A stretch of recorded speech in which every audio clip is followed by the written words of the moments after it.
وعلى آله وأصحابه أجمعين اما بعد۔ محترم ناظرین،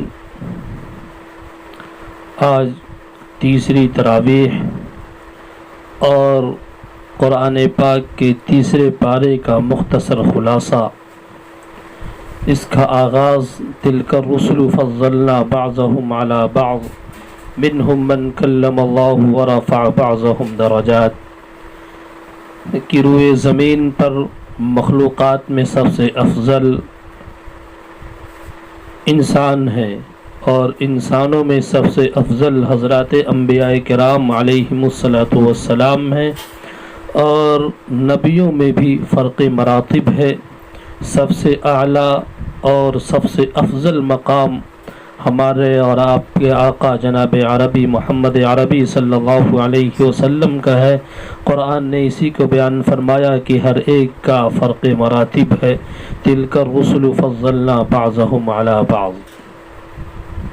پھر اس کے بعد اس پارے میں ایک عظیم الشان آیت ہے جسے آیت الکرسی کہا جاتا ہے۔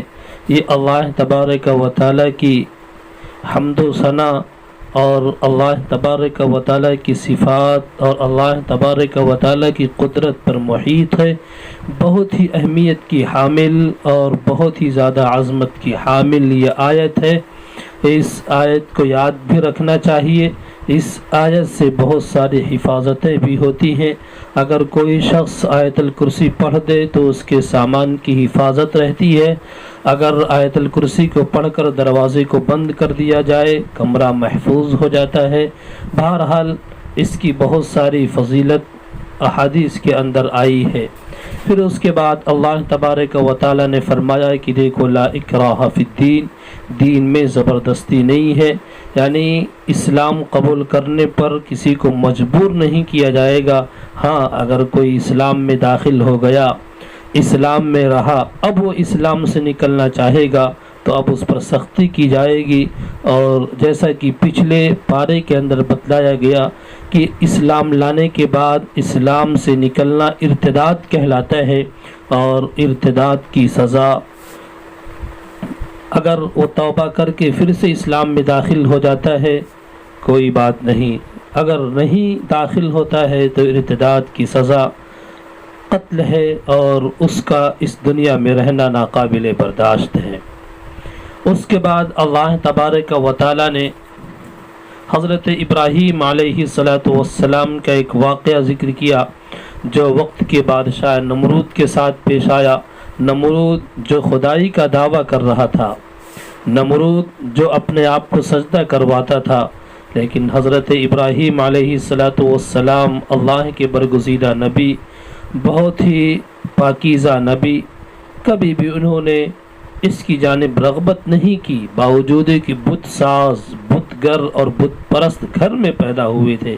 ایک محاجہ ذکر کیا گیا ہے۔ حضرت ابراہیم علیہ السلام نے کہا کہ دیکھو میرا پروردگار تو وہ ہے کہ جو زندہ کرتا ہے اور موت دیتا ہے۔ نمرود نے 2 قیدیوں کو بلوایا، اس میں سے جو مجرم تھا اس کو تو معاف کر دیا، اور جو معصوم تھا، جو مجرم نہیں تھا، اس کو قتل کروا دیا۔ تو کہا کہ دیکھو میں بھی زندہ کرتا ہوں اور میں بھی موت دیتا ہوں۔ حضرت ابراہیم علیہ السلام سمجھ گئے کہ بہت ہی زیادہ کم عقل اور بیوقوف بادشاہ ہے، اس کو ایسی سمجھ میں نہیں آئے گا۔ ایک دوسری بات سامنے رکھی اور کہا کہ دیکھو اللہ تو ہے جو مشرق سے سورج کو نکالتا ہے، اگر تم خدائی کا دعویٰ کرتے ہو، اپنے خدائی میں سچے ہو تو اس کو مغرب سے نکال دو۔ قرآن نے جملہ استعمال کیا فبہت الذی کفر، کافر ہکا بکا رہ گیا، اس سے کچھ نہ بن پڑی۔ تو ایک محاجہ ذکر کیا گیا یہ بتلانے کے لیے کہ اللہ تبارک و تعالیٰ کی قدرت محیط ہے، اللہ ہر چیز پر قادر ہے۔ اس کے بعد 2 واقعے ذکر کیے گئے، اور ان دونوں واقعوں سے احیاء موتا یعنی مرنے کے بعد زندہ ہونا، اس کو ثابت کرنا ہے کہ کس طریقے سے اللہ تبارک و تعالی زندہ کرے گا۔ پہلا واقعہ حضرت عزیر علیہ السلام کا ہے۔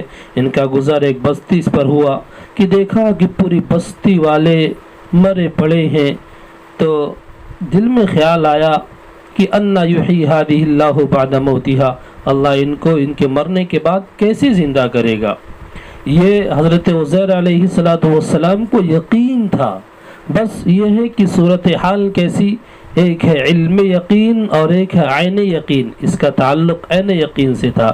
چنانچہ اللہ تبارک و تعالی نے حضرت عزیر علیہ السلام کو 100 سال کی موت دے دی، سلا دیا، اور جب سو کر کے اٹھے تو فرمایا لبثت یوما او بعض یوم، جس وقت سوئے تھے صبح کا وقت تھا، اور جب دیکھا کہ یہ شام کا وقت ہو رہا ہے تو سوچے کہ یہ ابھی آج ہی کا دن، آدھا دن گزرا ہے، یا کہ اگر ایک رات گزر چکا ہے تو ابھی ایک آدھ دن ہوا ہے۔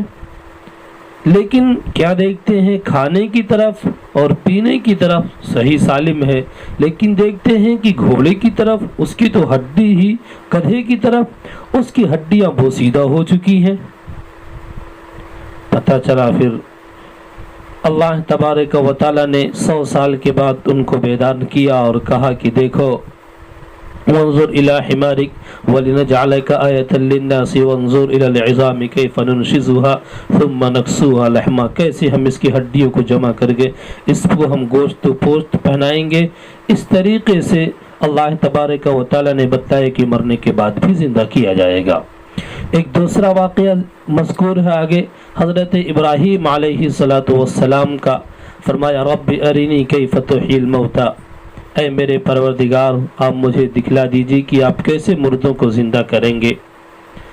اللہ تبارک و تعالی نے فرمایا ابراہیم کیا ایمان نہیں ہے؟ کہا اللہ ایمان آپ پر نہ ہو، کیوں نہیں، آپ پر مکمل ایمان، ولیکن لیطمئن قلبی، بس اطمینان قلب کے لیے اور دل بھی مطمئن ہو، ایمان اطمینان قلب کے لیے۔ چنانچہ اللہ تبارک و تعالی نے کہا فخذ اربعۃ من الطیر، 4 پرندوں کو پکڑ لو۔ چنانچہ حضرت ابراہیم علیہ السلام نے 4 پرندوں کو پکڑا۔ صاحب تفسیر عثمانی علیہ الرحمہ لکھتے ہیں کہ وہ 4 پرندے مور، مرغ، کوا اور کبوتر، یہ 4 پرندے تھے۔ ان 4 پرندوں کو پکڑا، ان کو اپنے سے ملایا، ان کو ذبح کیا، ان کے کسی دھڑ کو ایک پر، کسی دھڑ کو دوسرے پر، اس طریقے سے پہاڑوں پر رکھ دیا۔ پھر اللہ تبارک و تعالی نے کہا ان کو بلاؤ، بلایا تو سب کے سب ان کے پاس یہاں کی ہڈی، یہاں کا پیر، اس کا ہاتھ، اس طریقے سے مل کر کے پورا جسم تیار ہو گئے، اور پرندہ حضرت ابراہیم علیہ السلام کے پاس آ گیا۔ تو اللہ تبارک و تعالی نے اس واقعے میں بتلایا کہ اس طریقے سے مرنے کے بعد زندہ کریں گے۔ سورہ بقرہ کے اندر کئی موقع ہیں، کئی واقعے ایسے ہیں کہ جس میں ذکر کیا گیا اور بتلایا گیا کہ دیکھو اس طریقے سے اللہ زندہ کرنے پر مرنے کے بعد قادر ہے۔ جب بندہ مر جاتا ہے اللہ تبارک و تعالی موت دے دے گا، زندہ کرے گا کس طریقے سے۔ پہلا وہ واقعہ جو گائے والا ہے، دوسرا واقعہ جو طاعون کے ڈر سے اپنے گھر کو چھوڑ کر بھاگے تھے لیکن پھر وہ مر گئے تھے۔ اس طریقے سے حضرت عزیر علیہ السلام کا یہ واقعہ ہے، حضرت ابراہیم علیہ السلام کا یہ واقعہ ہے، اور کوہ طور پر جو حضرت موسیٰ علیہ السلام جو تورات دیے تھے نہیں مانے تھے، وہ واقعہ پیش آیا تھا۔ یہ چند واقعے سورہ بقرہ کے جو احیاء موتیٰ پر دلالت کرتے ہیں اور بتلاتے ہیں کہ اللہ تبارک و تعالی اس طریقے سے زندہ کرے گا۔ بہرحال اس کے بعد اللہ تبارک و تعالی نے اپنے راستے میں خرچ کرنے والوں کی تعریف بیان فرمائی ہے، اور فرمایا کہ اس طریقے سے اللہ تبارک و تعالی ان کی حوصلہ افزائی کرے گا۔ ایک مثال دے کر کے سمجھائے کہ دیکھو جو شخص اللہ کے راستے میں خرچ کرتا ہے اس کی مثال ایسی ہے جیسے کہ کاشتکار نے ایک دانہ بویا، پھر اس میں 7 بالیاں نکلیں اور ہر بالے میں 100 دانے ہیں، یعنی ایک کے بدلے میں 700، ایک کے بدلے میں 700 اجر ملے گا۔ اس طریقے سے ایک دانے کے بدلے میں 700 دانے ملے۔ لیکن جو لوگ ریاکاری کرتے ہیں، خرچ کرنے کے بعد دکھلاتے ہیں، ان کی مثال اس طریقے سے ہے کہ جیسے کوئی کسی پتھر پر جس پر گرد پڑا ہوا ہو اس پر بیج ڈال دے، ایک تیز آندھی چلے یا پانی آئے اور پورے پتھر کو صاف کر دے، یعنی بیج بھی گئی، محنت بھی گئی، کوئی فائدہ بھی نہیں ہوا۔ اس طریقے سے جو اخلاص کے ساتھ خرچ کرنے والے ہیں وہ 2 گنا چند گنا ان کو اجر ملتا ہے۔ اور جو ریاکاری کرتے ہیں اور خرچ کرنے کے بعد احسان جتلاتے ہیں ان کی محنت بھی ضائع ہو جاتی ہے اور ان کا اجر بھی ضائع ہو جاتا ہے۔ اس سے بہتر یہ ہے کہ قول معروف و مغفرۃ خیر من صدقۃ یتبعها اذی، بھلی بات کہہ دی جائے، کسی کو کوئی بات سکھلا دی جائے، یہ بہتر ہے اس صدقے سے اور اس بھلائی سے جس کے بعد تکلیف پہنچائی جائے، احسان جتلایا جائے۔ بہرحال اللہ تبارک و تعالیٰ نے اپنے راستے میں خرچ کرنے والوں کی فضیلت اور ان کے مقام کو بیان فرمایا کہ اس طریقے سے ان کو اجر ملے گا۔ اس کے بعد اللہ تبارک و تعالیٰ نے فرمایا جو ہم تم کو روزی دیتے ہیں، جو ہم تمہارے لیے پیداوار دیتے ہیں، اس میں سے جو پاکیزہ مال ہے ان پاکیزہ مالوں کو خرچ کرو۔ ایسا نہ ہو کہ جب پیداوار ہو جائے اور تمہارے پاس جو پاکیزہ مال ہو اس میں سے اچھا تو اپنے پاس رکھ لو اور جو کمتر ہے وہ اللہ کے راستے میں دے دو، جو اگر تمہیں دیا جائے تم لینے کے لیے تیار نہ ہو، نہیں بلکہ پاکیزہ مال خرچ کرو۔ پاکیزہ مال خرچ کرو گے پاکیزہ نیکی اور پاکیزہ طبیعت، پاکیزہ طینت ہوگی۔ اسی طریقے سے جب خرچ کیا کرو تو ان لوگوں کو بھی دیا کرو جو لوگ لوگوں سے لپٹ کر مانگتے نہیں ہیں، حالانکہ یہ ضرورت مند ہوتے ہیں، یہ محتاج بھی ہوتے ہیں، لیکن مانگنے کی عادت نہیں ہوتی ہے۔ جیسے آج کل لاک ڈاؤن کی صورتحال ہے اور ہر ایک تلاش کر رہا ہے کوئی غریب مل جائے، ہر ایک اس کی فکر میں ہے کہ کوئی غریب ملے، اس کی مدد کی جائے، امدادی پیکج اس کے یہاں بھجوا دیا جائے، جبکہ بیچارے مدرسے میں پڑھانے والے کتنے ایسے لوگ ہیں جن کی تنخواہوں پر مکمل گزارا نہیں ہوتا، مہینہ ختم ہونے سے پہلے ان کی تنخواہیں ختم ہو جاتی ہیں۔ ادھر لاک ڈاؤن کی صورتحال کی وجہ سے کئی مہینے کی تنخواہیں بھی نہیں ملی ہیں، تو بہرحال لا یسألون الناس الحافا، ان کے چہرے مہرے سے دیکھ کر پتہ نہیں چلتا کہ یہ کوئی ضرورت مند ہوں گے، چونکہ مانگنے کی عادت نہیں ہے، استغنا ہے، بے نیاز ہوتے ہیں، تو ان کو بھی ضرورت میں شامل رکھنا چاہیے اور ان کی بھی ضرورتوں کا خیال رکھنا چاہیے، اس لیے کہ یہ اللہ کے دین کے لیے اور اللہ کے دین کی خدمت کے لیے کھڑے ہوئے ہیں اور اپنی زندگیوں کو وقف کر دیا ہے۔ اگر ان کی خدمت نہیں کریں گے تو پھر ان کا جو حوصلہ ہے کہیں پست نہ ہو جائے، تو اس پر بھی خصوصی توجہ دینے کی ضرورت ہے۔ اس کے بعد اللہ تبارک و تعالیٰ نے ذکر فرمایا ہے کہ دیکھو ایک ہے سود اور ایک ہے صدقہ۔ صدقے کی فضیلت ابھی بیان فرمائے کہ صدقہ اس طریقے سے اور اتنی اہمیت کا حامل ہے۔ اس کے بعد ہے سود۔ سود معاشرے کا ایسا ناسور ہے اور سود ایسی خراب لت اور عادت ہے کہ سودی کاروبار کرنے والا اور سود میں ملوث شخص اتنا خطرناک انجام پائے گا کہ وہ اس طریقے سے کھڑا ہوگا کہ جس طریقے سے کسی کو جن شیطان لپٹ جائے اور وہ خپتی اور پاگل ہو جائے، اس طریقے سے وہ کھڑا ہوتا ہے، اسی طریقے سے سود خور، سود کھانے والے کھڑے ہوں گے۔ اور سودی کاروبار کرنا اور سودی معاملہ کرنا، ایک لقمہ بھی سود کا کھانا، یہ اپنی ماں سے 40 مرتبہ زنا کرنے کے برابر ہے۔ ایک تو اتنا خطرناک جرم زنا، پھر وہ بھی اپنی ماں سے کرنا، کتنی قباحت اور کتنی شناعت اس کے اندر ہے۔ بہرحال اللہ تبارک و تعالیٰ نے صاف اعلان فرما دیا احل اللہ البیع وحرم الربا، دیکھو خرید و فروخت تو حلال ہے لیکن سود حرام ہے۔ ہم تھوڑی دیر کے لیے سوچیں، اللہ تبارک و تعالیٰ کہتا ہے کہ دیکھو اللہ صدقے کو بڑھاتا ہے جبکہ سود کو مٹاتا ہے، حالانکہ ہماری نگاہیں یہ دیکھتی ہیں کہ صدقہ 100 روپے ہے، ہم نے اس میں سے 5 روپے خرچ کیا، 95 روپے بچا، اور سود 100 روپے دیا، ہم کو 10% یعنی 110 روپے واپس ملا۔ ہماری نگاہیں دیکھ رہی ہیں کہ ادھر 5 روپے خرچ کرنے پر 95 بچا، کم ہو گیا، اور ادھر 10% ہم کو ملا، 110 ملا، زیادہ ملا۔ لیکن قرآن کہتا ہے کہ دیکھو یہ 5 روپے جو تم نے خرچ کیا، یہ 95 بچا، کم ہوا، یہ تمہاری نگاہیں غلط دیکھ رہی ہیں، یہ بڑھے گا، اور جو تمہاری نگاہوں میں بڑھا ہوا ہے وہ ختم ہو جائے گا۔ بہرحال یمحق اللہ الربا ویربی الصدقات، سود یعنی جو بھی حرام ہے اللہ اس کو مٹاتا ہے، اور سود کو اور صدقے کو اللہ تبارک و تعالی بڑھاتا ہے، سود کو مٹاتا ہے، صدقے کو بڑھاتا ہے۔ اس کے بعد سودی کاروبار اور اس کی حرمت پتہ چل جانے کے بعد جو لوگ سودی کاروبار کرتے ہیں، اللہ اکبر، ایسی سزا کا تذکرہ کیا کہ ایسی سزا کا تذکرہ اور گناہوں پر نہیں کیا، بلکہ پورے ذخیرے شریعت کو دیکھا جائے تو دو گناہ ایسے ہیں جن پر اللہ تبارک و تعالیٰ کی جانب سے اتنی سخت وعید اور رسول اللہ صلی اللہ علیہ وسلم نے بیان فرمائی۔ ایک تو سود ہے کہ سودی کاروبار کرنے والا سود خور یہ اللہ سے اعلان جنگ کرتا ہے، اللہ تبارک و تعالیٰ سے گویا کہ وہ لڑائی کرنے کے لیے میدان میں آتا ہے، اس کے رسول سے لڑائی کرنے کے لیے تیار ہوتا ہے۔ ایک گناہ تو یہ ہے سودی معاملہ، سودی کاروبار، اور دوسرا جو کسی اللہ والے کی توہین کرتا ہے، کسی بزرگ اور کسی اللہ والے کی اہانت کرتا ہے۔ اللہ کے رسول صلی اللہ علیہ وسلم فرماتے ہیں من عاد لی ولیا فقد آذنتہ بالحرب، جو میرے کسی دوست کو تکلیف پہنچائے گا، دشمنی کرے گا، اس کے ساتھ میں اعلان جنگ کرتا ہوں اور میں اس سے لڑائی کرنے کے لیے تیار ہوں۔ کتنا خطرناک جرم ہے کہ ایک سودی معاملہ اور دوسرا کسی اللہ والے کو ستانا۔ اس لیے سودی کاروبار سے خود بھی بچیں، دوسروں کو بھی بچائیں، اور اللہ والوں کے ساتھ ادب کے ساتھ پیش آئیں اور ان کے ساتھ بے ادبی کا معاملہ نہ کریں، دشمنی کا معاملہ نہ کریں۔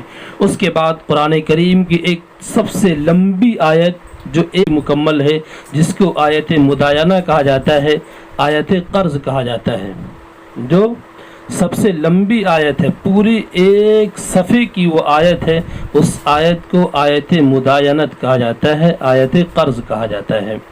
اس میں اس بات کی جانب اشارہ ہے کہ دیکھو جب معاملہ کیا کرو، قرض کا معاملہ کرو، تو اس کو ایک متعین وقت کے لیے کیا کرو اور اس کو لکھ لیا کرو تاکہ کسی کو اعتراض کا کوئی موقع نہ ملے، تاکہ کسی کو اعتراض کا کوئی موقع نہ ملے۔ بہرحال یہ پوری آیت اگر کوئی لکھنے والا نہیں ہے تو کسی لکھنے والے کو بلا کر لکھوا لیا کرو، یہ اس کی اہمیت کو بتلاتا ہے، یہ اس کی اہمیت کو بتلاتا ہے اور اس کی اہمیت کو اجاگر کرتا ہے۔ بہت سارے لوگ یہ سوچتے ہیں کہ ارے ہمارے بھائی ہی تو ہو، کیا تم پر اعتماد، ہم پر اعتماد نہیں ہے؟ جی ٹھیک ہے، آپ پر اعتماد ہے، لیکن آپ سے زیادہ قرآن پر اعتماد اور بھروسہ ہے۔ آپ سے زیادہ ہم قرآن کو مانتے ہیں۔ قرآن نے کہا جب کوئی معاملہ کرو لکھ لیا کرو، اس لیے ہم لکھتے ہیں، اس لیے نہیں کہ ہمیں تم پر بھروسہ نہیں، بلکہ اس لیے لکھتے ہیں کہ اللہ تبارک و تعالیٰ نے لکھنے کا حکم دیا ہے۔ اس کا فائدہ یہ ہوگا کہ اگر معاملہ صاف نہیں ہوا، پھر اس کے بعد اس سورت کا خاتمہ دعا پر کیا گیا، اور دعا کیسی کہ اے ہمارے پروردگار تو ہمارا مواخذہ نہ کرنا اگر ہم بھول گئے ہوں یا ہم سے غلطی ہو گئی ہو، اے ہمارے پروردگار ہم کو ایسے بوجھ کا حامل نہ بنانا جس کو ہم اٹھا نہ سکتے ہوں، اے اللہ ہم پر کوئی ایسا بوجھ نہ رکھنا جس کی ہم اٹھانے کی طاقت نہ رکھتے ہوں، اے اللہ ہمیں معاف کرنا، ہمیں بخش دینا، ہم پر رحم کرنا، آپ ہی ہمارے مولا ہیں، اے اللہ کافر قوموں کے خلاف ہماری مدد فرمائیے اور ہمارا ناصر و حامی ہو جائیے۔ یہ سورہ بقرہ مکمل ہوا۔ اس کے بعد سورہ آل عمران ہے۔ آل عمران اس سورت کا نام رکھا گیا اس لیے کہ اس میں عمران کے خاندان کا تذکرہ ہے، اس لیے اس کا نام سورہ آل عمران ہے۔ اس میں بھی شروع اس کا حروف مقطعات سے ہوتا ہے، بات اس سے پہلے آ چکی ہے، اللہ تبارک و تعالی کی وحدانیت کی ہے۔ پھر اس کے بعد ذکر فرمایا کہ چونکہ اس میں حضرت عیسیٰ علیہ السلام اور حضرت عیسیٰ علیہ السلام کے والدہ کا تذکرہ ہے، حضرت عیسیٰ علیہ السلام کا تذکرہ ہے، بعض لوگوں نے غلو کیا تو حضرت عیسیٰ علیہ السلام کو اللہ کا بیٹا کہہ دیا، حضرت عیسیٰ علیہ السلام کی والدہ حضرت مریم رضی اللہ عنہا کو وہ اللہ کی بیوی نعوذ باللہ قرار دیا۔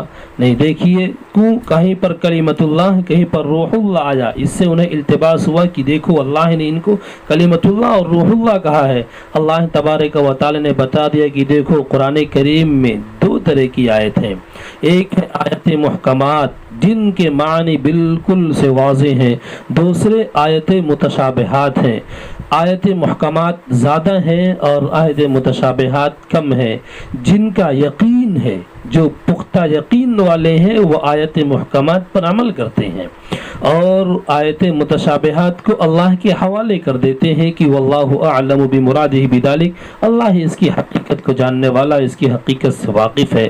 لیکن جن کے دلوں میں کجی ہوتی ہے، ٹیڑھا پن ہوتا ہے، وہ لوگ اس کی جانب متوجہ ہوتے ہیں، اس کی کیا مطلب ہے، متشابہات میں وہ پڑھتے ہیں، پتہ چلا کہ متشابہات میں پڑھنے والوں کی حالت ہی خراب ہوتی ہے۔ بہرحال اللہ تبارک و تعالی ہم سب کی زیغ ضلالت گمراہی سے حفاظت فرمائے۔ اس کے بعد اللہ تبارک و تعالی نے اس میں حضرت مریم کی پیدائش کا، اور حضرت مریم کے والد تھے عمران، بڑے نیک شخص تھے، بوڑھے ہو گئے تھے۔ ان کی والدہ تھی حضرت حنہ، بہت بوڑھی ہو چکی تھی۔ اس میں 3 واقعے ہیں اور 3 واقعے بڑے ہی عبرت آموز ہیں، جو اللہ تبارک و تعالی کی قدرت اور اللہ تبارک و تعالی کی طاقت کو بتلاتے ہیں۔ وہ کیا ہے؟ ایک تو عمران، ان کی بیوی حنہ یعنی حضرت مریم کی والدہ بوڑھی ہو چکی تھی، لیکن ایک دن دیکھا کہ ایک چڑیا ہے، وہ اپنے بچے کو دانہ کھلا رہی ہے۔ دل میں اولاد کی خواہش ہوئی اور منت مان لی، رب انی نذرت لک ما فی بطنی محررا فتقبل منی، کہ جو بچہ پیدا ہوگا اس کو میں اے اللہ تیری خدمت کے لیے، تیرے گھر کی یعنی بیت المقدس کی خدمت کے لیے وقف کر دوں گی۔ جب پیدائش ہوئی، چونکہ اس وقت کا معمول یہ تھا کہ خدمت کے لیے بچے کو رکھا جاتا تھا، بچی کو نہیں، لیکن یہاں بچی پیدا ہوئی۔ اب جب بچی پیدا ہوئی تو انہوں نے کہا رب انی وضعتها انثى، یعنی انہوں نے عاجزی کے ساتھ کہا ہے ہمارے پروردگار میں نے ایک بچی کو جنم دیا ہے۔ اللہ تبارک و تعالی نے فرمایا ولیس الذکر کالانثى، اس میں بتلانا ہے کہ دیکھو ہر مذکر عورت مؤنث کی طرح نہیں، بلکہ بعض مؤنث یعنی بعض عورتیں وہ ہوتی ہیں جو مردوں پر بھی فائق ہوتی ہیں، چنانچہ اس میں سے حضرت مریم رضی اللہ تعالی عنہا بھی ہیں۔ حضرت مریم اب چونکہ منت مان چکی تھی اور منت مان چکی تھی ان کو وقف کرنے کی اور بیت المقدس کی خدمت کے لیے، چنانچہ حضرت زکریا علیہ السلام اس وقت امام تھے اور ان کی تحویل میں دے دیا، اور حضرت زکریا علیہ السلام حضرت مریم کے خالو تھے، چنانچہ ان کو رکھا اور ایک کمرے میں ان کو بند کر دیا۔ اور حضرت زکریا علیہ السلام جب ان کو کمرے میں بند کر کے جاتے، واپس آتے تو کیا دیکھتے؟ مریم کے پاس تو یہاں پہ موسم کے پھل پڑے ہوئے ہیں۔ پوچھا یا مریم انا لکی ھذا، کہاں سے آتا ہے تمہارے پاس یہ؟ حضرت مریم نے ایمان افروز جواب دیا، قالت هو من عند اللہ ان اللہ یرزق من یشاء بغیر حساب، یہ میرے اللہ کے پاس سے آتا ہے اور اللہ جس کو چاہتا ہے بے حساب روزی دیتا ہے۔ حضرت مریم کے اس جواب کو سن کر کے حضرت زکریا علیہ السلام جبکہ وہ بوڑھے ہو چکے ہیں اور کمزور ہو چکے ہیں، اس وقت خیال آتا ہے اللہ کی قدرت اتنی بڑی ہے، پہلے سے بھی یقین تھا لیکن اپنے آنکھوں کے سامنے دیکھا، اس وقت سوال کر لیا، سوال یہ کیا کہ اے اللہ مجھے بھی اولاد کی نعمت سے مالا مال فرما، اے اللہ مجھے بھی اولاد عطا فرما۔ چونکہ خرق عادت معاملہ دیکھ چکے تھے، چنانچہ اللہ تبارک و تعالی نے دعا کو قبول کر لیا اور فرمایا انا نبشرک بغلام اسمہ یحییٰ لم نجعل له من قبل سمیہ، اے زکریا ہم تمہیں ایک ایسے بچے کی پیدائش اور ایسے بچے کی خوشخبری دیتے ہیں جس کا نام یحییٰ ہوگا، اور اس سے پہلے یحییٰ کسی کا نام نہیں رکھا گیا۔ بہرحال ایک دوسرا واقعہ جو بڑا ہے عبرت آموز ہے، جو اللہ تبارک و تعالی کی قدرت اور اللہ تبارک و تعالی کی طاقت کو بتلاتا ہے کہ اللہ تبارک و تعالی خرق عادت بھی یہ معاملہ کرتا ہے۔ پھر اس کے بعد ایک تیسرا واقعہ حضرت مریم علیہ السلام کے پاس سے بچے کی پیدائش کا ہے۔ حضرت جبرائیل علیہ السلام نے کہا تمہارے یہاں بچے کی پیدائش ہوگی۔ وہ کہنے لگے میرے یہاں بچے کی پیدائش کیسے ہو سکتی ہے جبکہ مجھے کسی مرد نے چھوا تک نہیں۔ حضرت جبرائیل علیہ السلام نے کہا وہ اللہ کے ارادے کن اور امر کن سے ہوگا، یعنی اللہ تبارک و تعالی کہے گا کن ہو جا۔ چنانچہ اللہ تبارک و تعالی کے حکم سے حضرت مریم رضی اللہ عنہا حاملہ ہوئی اور پیٹ سے ہوئی اور ایک درخت کی چھاؤں میں چلی گئی اور وہاں پر حضرت عیسیٰ علیہ السلام پیدا ہوئے۔ حضرت عیسیٰ علیہ السلام کی پیدائش ہوئی۔ ایک تو حضرت آدم علیہ السلام کی پیدائش وہ بلا ماں اور باپ کی، اور دوسرے حضرت عیسیٰ علیہ السلام کی پیدائش بلا باپ کی ہوئی۔ یہ اللہ تبارک و تعالیٰ کی قدرت کو بتلاتے ہیں۔ درخت اور کھجور کھایا اور اس سے پتہ چلا کہ جو بچہ جنے اس کے لیے بہترین جو خوراک ہوتی ہے وہ خوراک کھجور کی ہوتی ہے، وہ خوراک کھجور کی ہے۔ کھجور کھائیں تو اللہ تبارک و تعالیٰ وہ طاقت دیتا ہے۔ بہرحال یہ تین عبرت آموز اور بہت ہی زیادہ ہمارے اللہ تبارک و تعالیٰ پر یقین کو بڑھانے والے ہیں اور ہمارے حوصلوں کو بلند کرنے والے اور جلا دینے والے ہیں۔ ایک حضرت مریم رضی اللہ عنہ کی پیدائش، پھر حضرت زکریا علیہ السلام کا دعا کرنا، اور بڑھاپے میں حضرت یحییٰ علیہ السلام کی پیدائش، یعنی جس وقت بوڑھے ہو چکے ہیں، باج بھی ہیں، لیکن اللہ تبارک و تعالیٰ قادر ہے، اولاد دے سکتا ہے، دیا۔ پھر اس کے بعد تیسرا حضرت مریم رضی اللہ عنہ سے حضرت عیسیٰ علیہ السلام کی پیدائش۔ بہرحال حضرت عیسیٰ علیہ السلام چونکہ خرق عادت یہ معاملہ ہوا، بہت سارے مختلف عقیدے اور بہت سارے لوگوں نے غلو کیا۔ کسی نے کہا کہ حضرت عیسیٰ علیہ السلام قتل کر دیے گئے، کسی نے کہا کہ وہ دفن کر دیے گئے اور ان کو مار دیا گیا، جبکہ صحیح عقیدہ جو اہل سنت والجماعت کا متفقہ عقیدہ ہے کہ حضرت عیسیٰ علیہ السلام کو اللہ تبارک و تعالی نے زندہ آسمانوں پر اٹھا لیا ہے اور قیامت کے قریب وہ دنیا میں آئیں گے اور اپنی بقیہ زندگی کو گزار کر اس دنیا سے رخصت ہوں گے۔ یہی صحیح عقیدہ ہے، اہل سنت والجماعت کے متفقہ عقیدہ ہے، اور قرآن و احادیث اس پر شاہد ہے، اور قرآن و احادیث میں اس کی تصریح ہے۔ بہرحال حضرت عیسیٰ علیہ السلام کی پیدائش، پھر اس کے بعد آگے چل کر کے چونکہ بہت سارے اس میں لوگوں کے عقیدے ہوئے اور بہت ساری چیزیں ہوئیں، تو اللہ تبارک و تعالی نے فرمایا کہ دیکھو ایک بات پر آ جاؤ، ایک کلمے کی طرف آ جاؤ جو ہمارے تمہارے درمیان متفق علیہ ہے۔ وہ کیا ہے؟ وہ ہے کہ اللہ نعبد الا اللہ ولا نشرک به شیئا ولا يتخذ بعضنا بعضا اربابا من دون اللہ، ایک اللہ کو مانے، ایک اللہ کی عبادت کریں۔ بہرحال اس کے بعد اللہ تبارک و تعالی نے حضرات انبیاء کرام علیہم السلام سے عہد لیا کہ اگر کسی بھی نبی کے رہتے ہوئے حضرت محمد رسول اللہ صلی اللہ علیہ وسلم تشریف لے آئے تو سب کے سب ان کی تصدیق کریں گے، ان پر ایمان لائیں گے، ان کی نصرت کریں گے۔ اس سے اللہ کے رسول صلی اللہ علیہ وسلم کی اہمیت اور فضیلت واضح ہوتی ہے کہ تمام انبیاء کرام سے اس پر عہد لیا گیا۔ اس کے بعد اللہ تبارک و تعالی نے ایمان اور کفر کو بیان فرمایا کہ دیکھو ایمان اور کفر دونوں متضاد صفتیں ہیں۔ اللہ تبارک و تعالی ایمان کو پسند کرتا ہے، کفر کو ناپسند کرتا ہے، اور جو شخص اسلام کے علاوہ کوئی اور دین لے کر کے آئے گا بھی تو یہ قبول نہیں کیا جائے گا، رد کر دیا جائے گا، اگرچہ کوئی زمین بھر سونا بھی لا کر کے فدیے میں دینا چاہے کچھ بھی قبول نہیں کیا جائے گا۔